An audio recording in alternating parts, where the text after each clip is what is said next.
ഒക്കെ പെമ്മക്കളായിരുന്നു. അപ്പോൾ വാപ്പ എല്ലാ പെമ്മക്കൊക്കെ എഴുതി കൊടുത്താണ് മതിലെന്ന് പറഞ്ഞു. അതിനെന്തെങ്കിലും തകരാറുണ്ടോ എന്ന് ഒരാളെ ചോദിച്ചിരുന്നു. അത് അറിഞ്ഞിരിക്കേണ്ട ഒരു കാര്യമാണ്.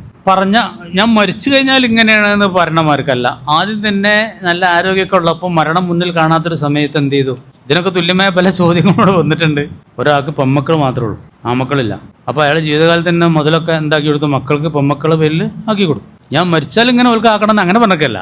അങ്ങനെ പറഞ്ഞാൽ അതിൻ്റെ പേര് വസിയത്ത് എന്നാണ്. ഞാൻ മരിച്ചു കഴിഞ്ഞാൽ എൻ്റെ മുതലൊക്കെ എൻ്റെ പെമ്മക്ക് കൊടുക്കണം എന്ന് പറഞ്ഞാൽ അത് വസിയത്താണ്. അത് ശരിയല്ല. വസിയത്തിന് കുഴപ്പമൊന്നുമില്ല. വസിയത്തിന് ചില നിബന്ധനകളുണ്ട്. 3-1 പറ്റുള്ളൂ വസിയത്ത്. 3-1 ചെയ്യൽ അനഭിലഷണീയമാണ്. അത് നടപ്പാക്കപ്പെടൂല ആ വസിയത്ത്. ഇന്ന് കോടതിയിലും നടപ്പാക്കൂല. ജീവിതകാലത്ത് തന്നെ വിട്ടാണ്ട് കൊടുക്കണം, വിട്ട് എഴുതണം ഇത് ഓൽക്ക് തന്നെയാണ് എന്നുള്ളത്. ചില വാപ്പാർക്കൊക്കെ അങ്ങനെ എഴുതാൻ പോകുന്നതിൻ്റെ പക്ഷേ ധൈര്യമില്ല. കാരണം ഇനി എന്താ അതെന്ന് പറയാൻ പറ്റില്ലല്ലോ. ഒരാൾ പണ്ടൊക്കെ പൊമ്മക്കളെ കണ്ട് എഴുതി കൊടുത്തതിൻ്റെ ശേഷം പിന്നെ അയാൾക്ക് ആൺകുട്ടിണ്ടായി കുടുങ്ങിയില്ലേ. അപ്പോൾ പൊമ്മക്കളെ കുട്ടികളോടൊക്കെ വിളിച്ചുകൊണ്ട് കുറച്ച് പറ്റൂല പറഞ്ഞു. അനന്തരാവകാശത്തിൻ്റെ കാര്യത്തിൽ വാസ്തവത്തിൽ അങ്ങനെയൊന്നും ചെയ്യേണ്ടതില്ല. വാസ്തവത്തിൽ അത്തരം വസിയത്തിൻ്റെ ഒന്നും ആവശ്യമില്ല. പണ്ടാരോ പറഞ്ഞല്ലോ, ഒക്കെ പെൺകുട്ടികളല്ല എനിക്കുള്ളത്, കോല പേരിൽ ആക്കി കൊടുത്താളാണ് ഒരാളോട്. ചെറുപ്പക്കാരനാണ്. പോകാൻ പറഞ്ഞല്ലോ, ആർക്കാ അള്ള പറഞ്ഞോൾക്ക് ആയിക്കോട്ടെ.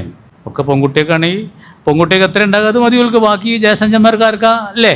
നമ്മളെ ഭാഷയിൽ അതൊക്കെ പുറത്തേക്ക് പോകുമെന്നാ പറയാം. പുറത്തേക്ക് പോകുന്നു, പുറത്തേക്കൊന്നുമല്ല, അതൊന്നും പുറത്തേക്കല്ല, അള്ള പറഞ്ഞിടത്തേക്കാ പോണേ. വിഹിതം പോലെ ഇവർക്ക് 3-2 ഉണ്ടാവും. പെൺകുട്ടികൾ 1-ൽ കൂടുതൽ പെൺകുട്ടികളാണെങ്കിൽ ഇവർക്ക് 3-2 ഉണ്ടാവും. ആ ഭാര്യ കെട്ടിലൊന്നുണ്ടാവും. കഴിച്ച് ഉള്ളത് ജ്യേഷ്ഠന്മാർക്ക് പോകും. മരിച്ചാളുടെ ആകെ 24 ഓരിയാണ് വെക്കുക. 24-ന് 3-2 എത്ര? 16. 8-1 എത്ര? 3. 16 3 എത്ര? 19. അപ്പൊ 24-ൽ 19 ഔത്തേക്ക് തന്നെയാണ്. ബാക്കി 5 പുറത്തേക്ക് പോണത്. അതും പുറത്തേക്കല്ല എന്ന് മനസ്സിലാക്കാൻ മാത്രമല്ല ഈമാൻ നമുക്ക് വേണമെന്ന്. അത് അല്ല എങ്ങനെ പറഞ്ഞവർക്ക് പോട്ടെ. എന്നോട് അനുജൻ പറഞ്ഞു, ജ്യേഷ്ഠൻ മരിച്ചിട്ട് കാക്കാനെ കൊണ്ട് എല്ലാവർക്കും കാര്യമായി, മരിച്ചിട്ട് ഞങ്ങൾക്കും കുറേ മുതലിട്ടി. ആ പറഞ്ഞൊക്കെ നല്ല മുതലുണ്ട്. സന്തോഷം പറഞ്ഞു നോക്കിയാണ് നിങ്ങൾ. ഇഷ്ടം പോലെ മുതലുള്ള ആളാണ്. ഒരു ആചാര്യ മരിച്ചു, അയാൾക്കൊക്കെ പെൺകുട്ടികളായിരുന്നു. ജ്യേഷ്ഠന്മാർക്കൊക്കെ അയാളെ മുതലിൽ നിന്ന് കുറച്ച് കിട്ടിയ സന്തോഷം അവർ പറയണത്. അതല്ല പറഞ്ഞല്ലേ, അത് പുറത്തേക്കാൻ നമ്മൾ കരുതണ്ട. പിന്നെന്താ വെച്ചാൽ ആകെ ഒരു പെരനുള്ളൂ. അതുപോലെ മരിച്ചതിൻ്റെ പിറ്റേന്ന് ഇവിടെ ഇറക്കി വിടുന്ന കണ്ടീഷനൊക്കെ എളുപ്പമുണ്ടാവും. അപ്പോഴൊക്കെ ശ്രദ്ധിക്കുക. ഇപ്പോൾ പട്ടിക്കാട് ബാപ്പാജി കുട്ടികൾ തന്നെ ഉണ്ടായിരുന്നില്ല. ആ മുതലൊക്കെ ആർക്ക് കൊടുത്തു? പട്ടിക്കാട് കോളേജിനാണ് കൊടുത്തു. അതേ സ്ഥാനത്ത് അനന്തരാവകാശികൾക്ക് കരുതി കൂട്ടി അനന്തരാവകാശം തടയാന്നുള്ളൊരു നീയത്തോടു കൂടെയുള്ള വസിയത്ത് നല്ലതല്ല, മോശം. അൽ-ഇളറാറുഫിൽ വസിയത്തി മിനൽ കബായിരി എന്നൊക്കെ ഹദീസിലുണ്ട്. വസിയത്തിൽ ബുദ്ധിമുട്ടുണ്ടാക്കൽ വൻദോഷത്തിൽപ്പെട്ടതാണ്.